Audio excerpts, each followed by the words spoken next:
Right, all right, all right. Don't you love the contradictions in our world? Yeah, I listened to probably the last maybe 7 minutes of what you just said, and I hate beginning this interview this way because people listen to us to hear us fight. I'm sure you're aware of this, I know. but I absolutely agree with you. I think it's ridiculous. Some of the laws, what you just said about abortion and controlling women's bodies, that's beyond. But the same conservatives will tell you you can't tell me to wear a mask. You can't tell me to wear a mask. Well, There's there's a nothing pandemic going, biblically but about I wearing can a tell mask. you as a Where, woman that you can't have an abortion. It's like, yeah, well, wait a minute, dude. And then the Democrats are like, well, we got to have gun control. Okay, wait a minute. But in Seattle, you're allowing a what was that called? A they took over a whole neighborhood. They shut down a police department. They kicked the cops out, and for like a couple weeks, they let them like live there and dominate. And I forgot what that was called. And it's like, okay, so you want gun yeah. control, but you're going to allow just people and citizens to destroy an entire neighborhood and a police department. Like, bro, you can't have it both ways, dude. You know what I mean? It's like, and this happens everywhere, dude, in life. And like this, that kid can't bet till he's 21, but we'll give him a rifle to put his life on the line. Yeah. Like, I believe that the age restrictions, once you're 18, you're legally adult. You should be able to do everything. Now, will you do things responsibly? No. yeah, right. Maybe there should be limits where we push things to 21, but Yeah, football is one because of the bodies haven't developed at 18. That is like golf and tennis and basketball I've never agreed with that and either. baseball. From this, 18, I don't mind. Football, I do. Football, I really mind at 18 because most kids' bodies are not ready to take on these grown ass I men. don't disagree with you, but then there are some talents that Kevin Garnett's, LeBron James, that are That's exceptions to the basketball. rule. That's I mean, basketball. yeah, but we're talking about if it adheres to all sports, why shouldn't it adhere to basketball? And that's just my thought process. Will everybody pan out? No, but there are kids getting $1 million NIL deals that don't pan out. Why couldn't they go get that But their $1 million? bodies are not ready to take that I don't punishment. disagree. I You don't know that. disagree with you. I don't Yeah. disagree with you. But then you could say the same thing about baseball and the muscles and the throwing and the pitching. But then there's some kids at 19 who are ready to play in the major leagues. No. But baseball's fine. I think that because you can see it. There's no contact in baseball. There's no contact There's really. It's not really like it doesn't require a physical thing like it does in I football. think physically Derrick Henry was able to play in the NFL. Right. And we That's go true. back to a popular case study where John Madden said DJ Williams was ready to play in the NFL coming out of high school. And physically, he probably was. Yeah, Mentally, there's always a yeah, couple. there's always a couple, which is why I don't really support the rule. Why, and I get it. It's their workforce. But right now, if I'm the XFL or or whatever the other leagues are, I can't even tell you the name. USFL. You're heading the right Yeah, direction. It's if I'm XFL and USFL. if I'm the XFL, USFL, I'm putting no age restrictions on.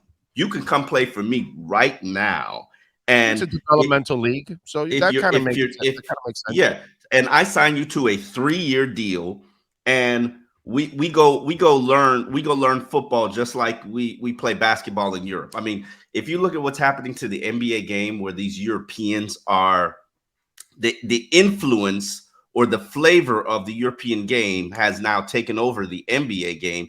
That's because they've got developmental leagues that they take these kids from soccer too, from 14 all the way to where they are right now. Right. Who's to say that wouldn't have the same impact in the NFL if a kid could just focus on It's just football if very that's what he wants to only do? because of the physicality of it. The bodies don't develop fast enough, and there's very Most don't. freaks. There are freaks of nature who do. Right, but it's very Even few in Kevin basketball. Garnett's body wasn't developed for the NBA when he got into the NBA, but it quickly churned. Right, And but I think the you same won't thing could happen in ruin the NFL. but you won't ruin nearly as many people in basketball and baseball. Colleges and ruined tennis twice as and many golf. people. Hold on, wait a minute. But in Colleges football, ruined. you'll ruin a lot of lives if you let 18-year-olds go to the NFL. I think colleges ruin a lot of lives. If you look at, I remember when I was covering the University of Miami. This is millennials ago. I remember I did a study on the 5-star prospects, a 5-year study on the 5-star prospects coming out of high school, and what happened to them. How many made it to the NFL? How many were first-round picks? The percentage was astronomically low. There were more 3-star players making it to the NFL than 5-star players. Well, I've never believed in this system. Yeah, and that's why I always say I'll wait till I see him on the field and play, and then I'll tell you if he's a stud. This 4 or 5-star maturity, off-field drama, academics. There's so many factors. If you take a high school player, let's say I'm the best cornerback in South Florida right now, and I'm a high school senior. I've committed to FSU, UM, UF, whatever. And let's say the XFL offers me a 3-year, $2 million deal to go play for their league for 3 years until I become draft eligible in the NFL or actually can sign as a free agent in the NFL. Why wouldn't I go do that as opposed to sit here and play in college athletics? And yeah, they're compensating me on the back door. They've always been compensating you, but now they're compensating you above board on, above board with these NIL deals, and Cadillac's gonna give me a car, and mom and pop's restaurants gonna give me money if I come sign. Why wouldn't I just go do it on the professional route with somebody, not the NFL, go play for 3 years for a coach and a staff that's going to develop me, and then take my talents to the NFL where I could probably don't have to go through the draft and I become a free agent. And that benefits the XFL because people like me will be interested in watching that prospect as opposed to a guy who's flamed out in the NFL for the last 3 years. So I'm all about believing in that, investing in that, doing that model. And I don't think age should be a restriction. If you got the ability and you have the dedication and determination, and then let's say you don't have the mind for school, like Chad Ochocinco didn't have the mind for school, community college, went to play at Oregon State for 1 year, went to the NFL, blew up. Okay, yeah, there were maturity issues. But if sometimes those guys aren't, I would tell you the majority of the guys in the Hall of Fame are those guys, as opposed to the guys like Zach, who's cookie cutter and done it and been there and great home and situations like that. So, I would support the XFL or the USFL doing that as opposed to the route that they're going now, which is taking the leftovers of the NFL. Yeah, no, I was just talking with Cam about this, that the XFL already has some kind of a partnership with the NFL. They have to get to the point where they bridge it to where teams' third-string quarterback or practice squad players are actually on your XFL rosters. And then the sick NFL fans, which a lot of us are, and I'm including myself, like, let's say Skylar didn't play this year like a normal third-string quarterback is supposed to do. Okay, Skylar didn't play this year. Hey, let's send him down to the XFL affiliate. Let's see if we could get a season in. And then us sicko Dolphin fans would even watch the XFL even more because practice squad guys. Right. Channing Tindall didn't play a lot. If you sign a futures contract with the Dolphins, they should be able to allocate you to an XFL team. And the XFL team compensates you. You go play. I'm medically protecting you as an NFL player. So if you get injured there, you come here, you're on my IR. Totally on board. I'll give you another one. Jason Sanders, right? Kind of struggling. No, I know he played better towards the back end. Absolutely not. No, would you let me finish? Jason Sanders is kind of struggling, right, from last year to this past season. And so you say, hey, man, this young kid went undrafted. Let's sign him and let's send him to the XFL before training camp, and we'll bring him in to compete with Sanders. So you didn't let me finish. No, and so maybe they like some guy out there that has a lot of ability, and you sign him, and then you send him to your XFL affiliate So he starts getting a little bit more training, and then your training camp starts. And Sanders has been a little shaky, so you bring the kid in to compete with him after he had a good XFL season. Things like that you can do and kind of work it all out. It can't be just your third string quarterback. Maybe Channing Tindall, who didn't play a lot this year. Maybe, maybe the thinking behind everything and all that. And your affiliate, by the way, has to kind of run also the same style of defense and those kind of things. And that way the transition is a little easier and better because that's what they do in the minors. Like maybe the you Heat send your minor quality control coach down right, there. right, yeah, right. You send your. I told Cam the same thing. You send your quality control coach who wants to be a wide receivers assistant coach. Send him down there to be an assistant wide receiver offensive coordinator. Why not? Hey, well, I mean, that would be the next. That let's say if he was the wide receivers coach, and then he becomes. But what I'm saying, from quality control, you don't go to offensive coordinator. So from quality control, you go to a position coach. So you move him up, and you let him train in the XFL at a position that's a little higher. All of these things, personnel. You might have a regional scout somewhere, and then you have them in the offseason step into the personnel department of it to help build that XFL team. And then that's his way of getting more education in the game and all of that. To me, that's what The Rock has to kind of, bridge. And then if you could do that, that's the only way I think one of these leagues will survive, Omar, because come on, dude, XFL and USFL are going to survive. The other thing I told Cam is, believe it or not, you got to steal the best of what's left in the CFL. Ooh. You have to. You have to. No choice. You got to find CFL has very ironclad contracts generally. I know that, but you got to get them before they go to the CFL. You're going to talk to the same agents. Okay. So you got to get them before they go there. So that way you have the Cam Wake stories. That way you have the Jeff Garcia stories. That way you have, Oronde was Arena League, but something like that. Kurt Warner went to the World League or whatever.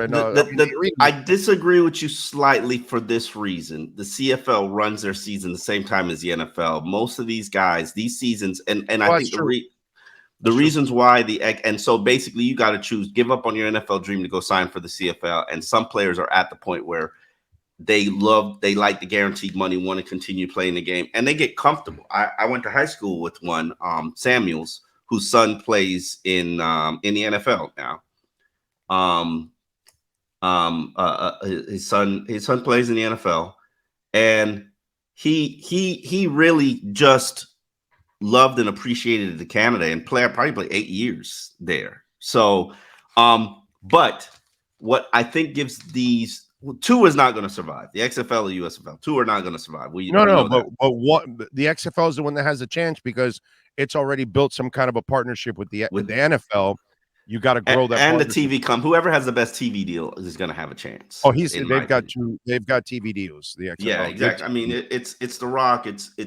But we've seen so many fly by nights come by, and as I said to you last time we talked, I enjoyed NFL Europe. I really did. Me too. I thought watching the Brent Grimes go and develop over there and the quarterbacks.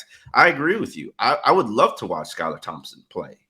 Right. For 6 games, 8 games. Right. Love it. Yeah. Yeah. I think it would be a really cool thing. What'd you think of the Fangio hire? I don't think, did we get you before already on Fangio? No. I mean, we talk about Fangio. I'm excited. I know we've been talking about Fangio for over a year. Oh yeah, we've been talking about Fangio for over a year. I took a beat down. And by the way, the amazing part is outside of their agent, they don't really have a relationship. Which you know it, and I know it, Omar.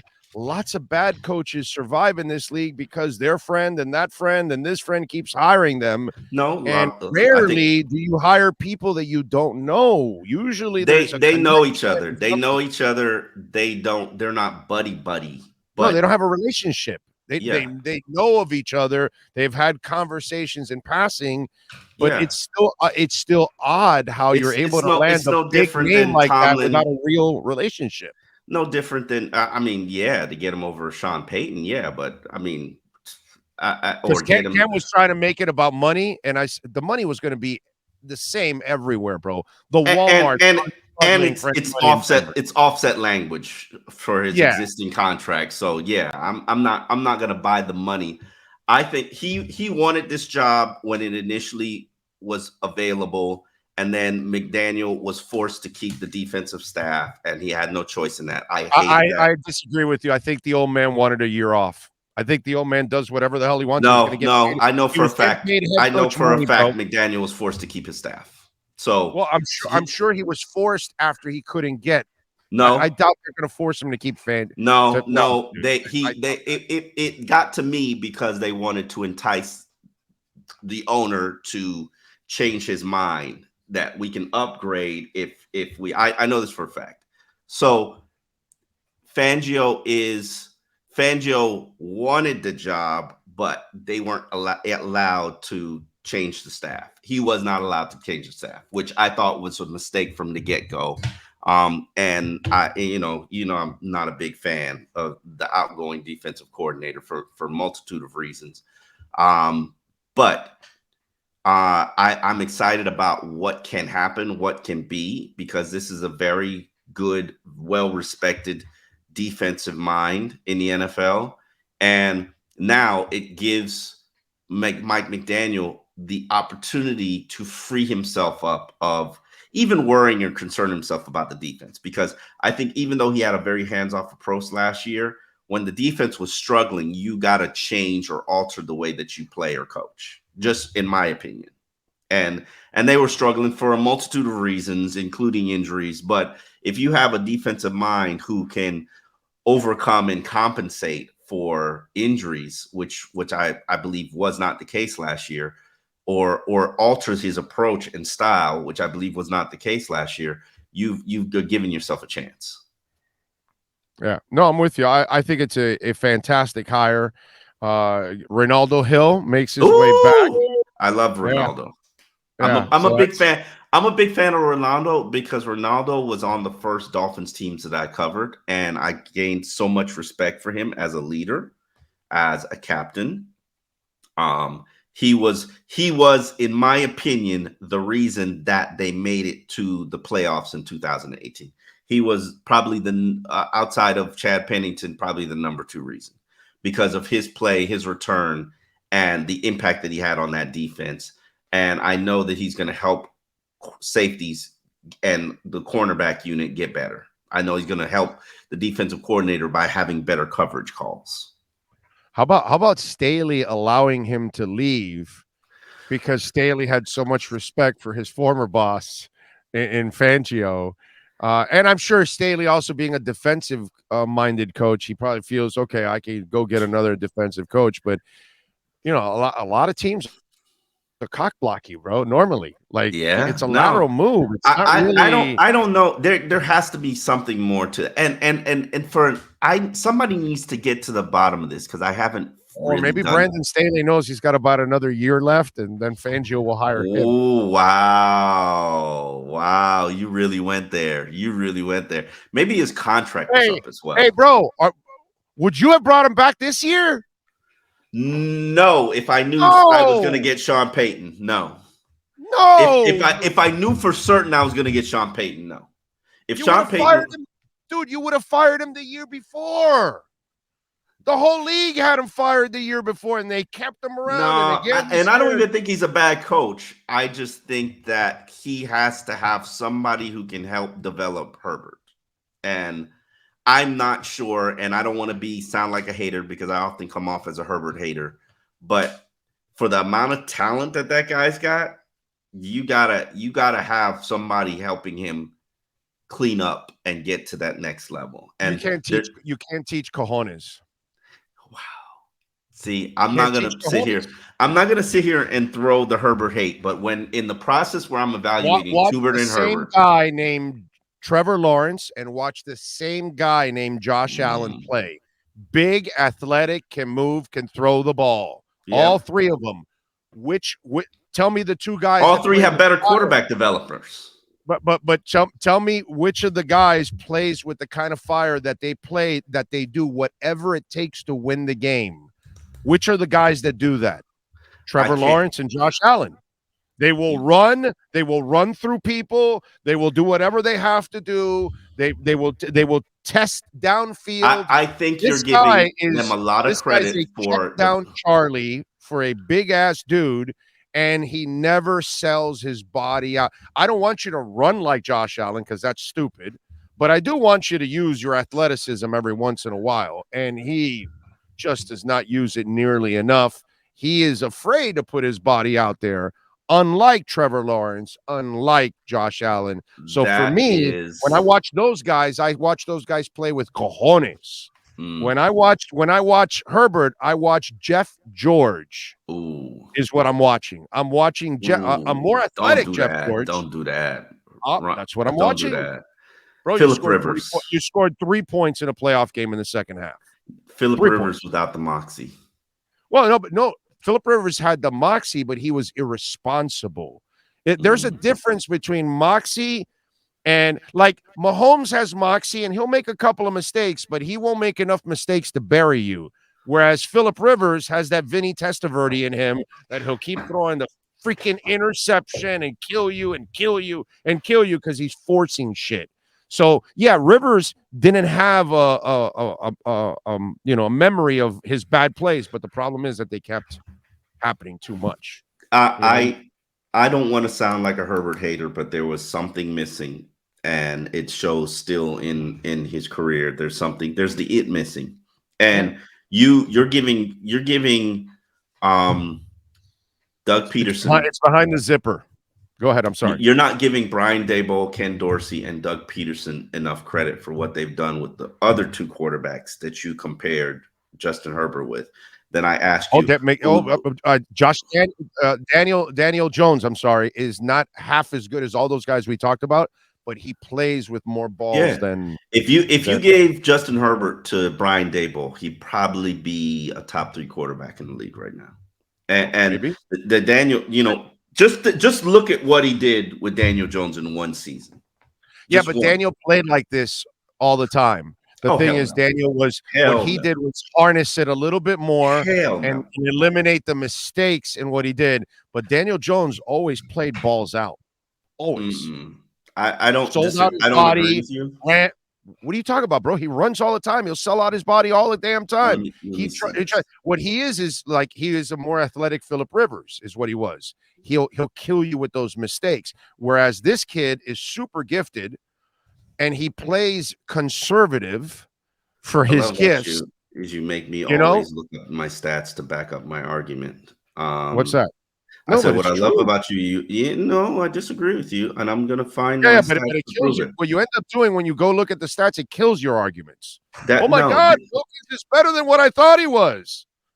No, Daniel Jones was not better than he thought he was. Daniel Jones ran for twice as many yards in his career. He was not a scrambler, athletic move type of guy. Daniel Jones might have had 2 to 3 carries per game, and that doesn't. And by the way. And Justin Herbert does not do that. He does not have. But you don't want quarterbacks running, which I don't disagree with you. But I don't agree with you. If they have the athleticism, you do want them running again, strategically. Scrambling.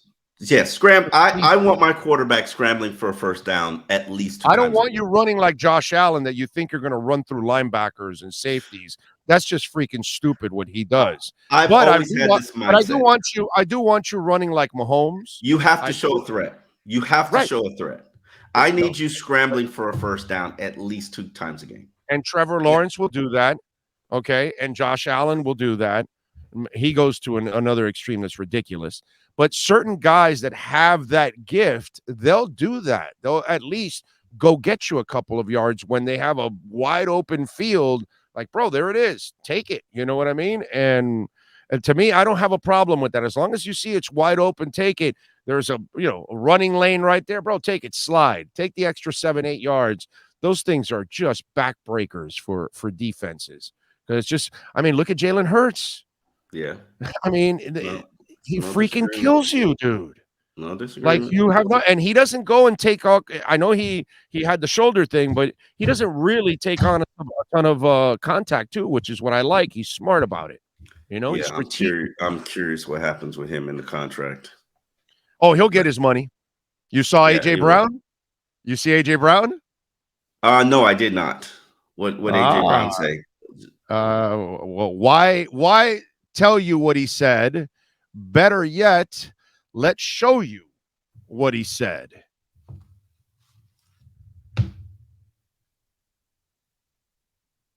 Listen, I love Philly. And what I'm about to say. You do not pay this man. Just ship me off wherever he finna go. It's over with. Wherever he finna go. I'm telling you. Package deal me with him. Listen, so you talk about pressure? How we get it done. Get it done. Listen, I love Philly. And what I'm about to say. Listen. They you know, I remember being at the Senior Bowl. I can't hear you. You're muted. And you saw Hurt's face next to him there. You know what I mean? Like was Hurts in that video? That was Hurts to his left or our right. That was Hurts with the dreads going crazy. So that's not Hurts with the dreads. When did Hurts get dreads? Or what was it? Or was it the guy on the far left? But Hurts is there. He's smiling with it. Or Hurts let me see that picture again. Let me see it. Let's see. I think he's on the right. What it is, right? Let me see. Hold on. Let me bring it up again. Yeah. I mean, my eyesight ain't great. Hold on a second. Well, he could have dreads. No, he doesn't have dreads. Don't say that. Don't say that. Jimmy Butler had dreads down to his ass. As somebody with real authentic dreads, I hate the fake dreads. That's what I'm saying. They weren't real. Those were what they call those wicks. And yeah, well, you would know that. I don't know about that. Let me see. Listen. No, that's not him. That's not him. Get it done. Get it done. No, that's not him. No, Jalen Hurts is not. No, that's not him. That guy is. Pay this man. Just shoot me off wherever he finna go. It's over with. Wherever he finna go. Package deal me with him. Listen, so you talk about pressure? How we get it done. Get it done. This guy here, this is Jalen Hurts. I'm telling you, that's not him. You do not pay this man. Just shoot. That's not him. Why is he pointing at him? No, I don't know. That's not him. That's not him. I'm gonna look up closely. The article says it's him. The article says it's him sitting there smiling. Let me. All right, we'll move on. Anyway, we got to end because we got Matt Verderam here at the top of the hour as always. But appreciate you as always. We'll catch up next week. Follow him on Twitter at Omar Kelly. Always appreciate you, my man. We'll talk later. Always, big up. You got it. There you go. That is our essentialmovingexperts.com Miami Dolphins exchange.